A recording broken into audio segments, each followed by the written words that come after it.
Hi everyone, hope all of you are in very good health. A very warm welcome to the channel Simplify Knowledge with Neha. Before we start the video, please do subscribe to our channel and support us so that you can decode in a simplified manner what latest is happening in India. तो आज हम start करते हैं Israel की ही कुछ news के साथ, फिर हम कुछ इंडिया की तरफ भी देखेंगे कि इंडिया में क्या ट्रेंडिंग स्टोरीज चल रही हैं. तो चलिए आइए मेरे साथ हम देखते हैं. देखिए क्या लिखा है.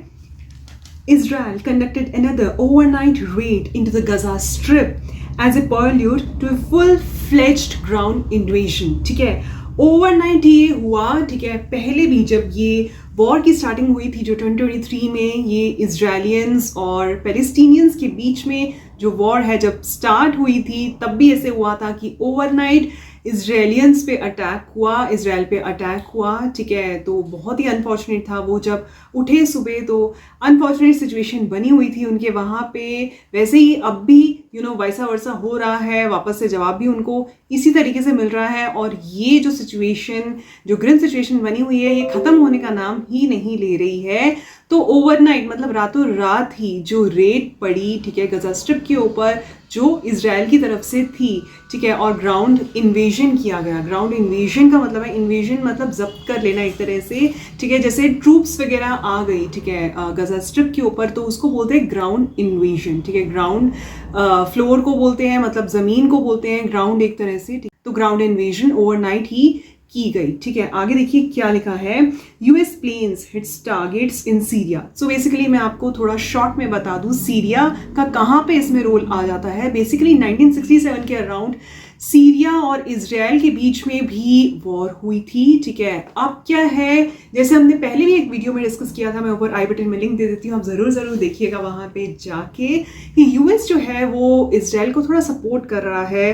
ठीक है, तो इस वजह से क्या है कि जो अपने यूएस जो मिलिट्री सोल्जर्स हैं जो सीरिया में हैं एक तरह से, तो उनको सेव करने के लिए, ठीक है, उनकी एक तरह से प्रोटेक्शन के लिए यूएस भी उतरा है. तो इसीलिए, क्योंकि सीरिया और इजराइल जो है वो एक तरह से एनिमीज हैं और यूएस और इजराइल जो है वो एक तरह से फ्रेंड्स हैं, फ्रेंड्स ही बोल सकते हैं हम लोग.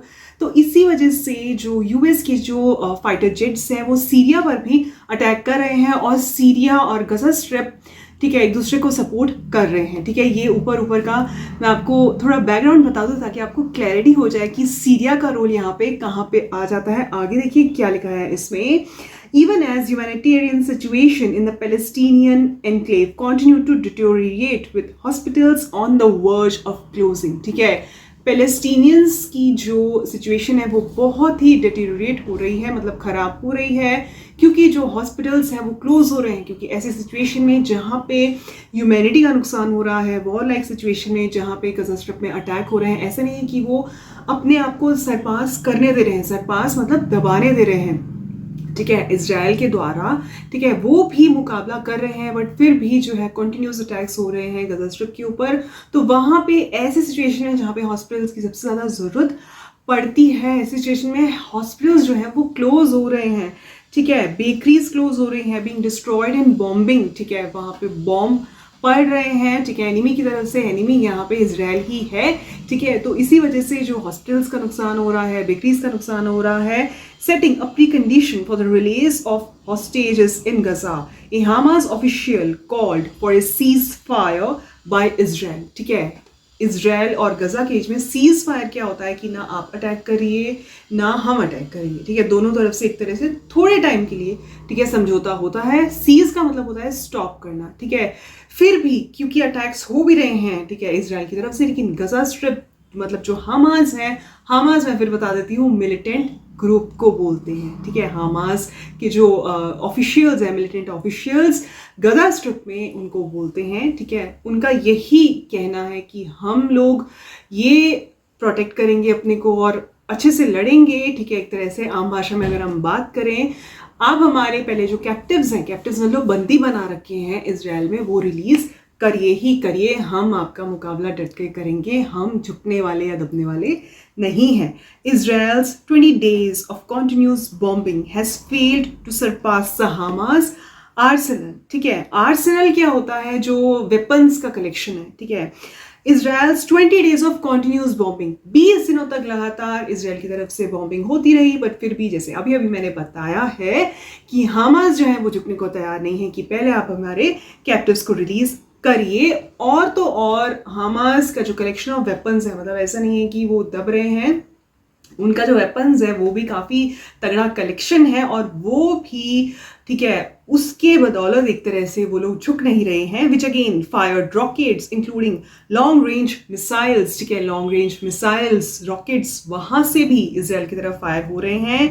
Israel's northern border also remained tense as Hezbollah also fired rockets and sent in drones। ठीक है, तो हेजबुल्ला क्या है थोड़ा सा समझ लेते हैं। बेसिकली हेजबुल्ला एक मिलिटेंट ग्रुप है, अगेन एक कंट्री का, लेबनान कंट्री का, ठीक है, जो मिडल ईस्ट में ही लोकेटेड है।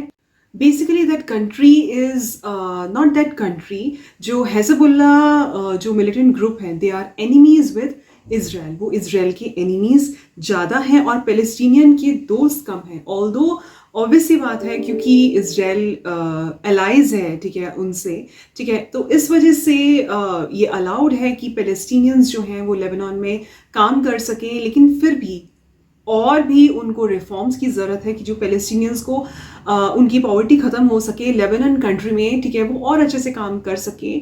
ठीक है, तो हेजबुल्ला की तरफ से भी, ठीक है, इजरायलीज पर अटैक हो रहा है, जिसकी वजह से देखिए क्या लिखा है, Israel's northern border also remain tense. ठीक है, तो नॉर्दर्न बॉर्डर पर भी, इसराइल के जो नॉर्दर्न बॉर्डर है वहां पर भी टेंशन की सिचुएशन बनी हुई है।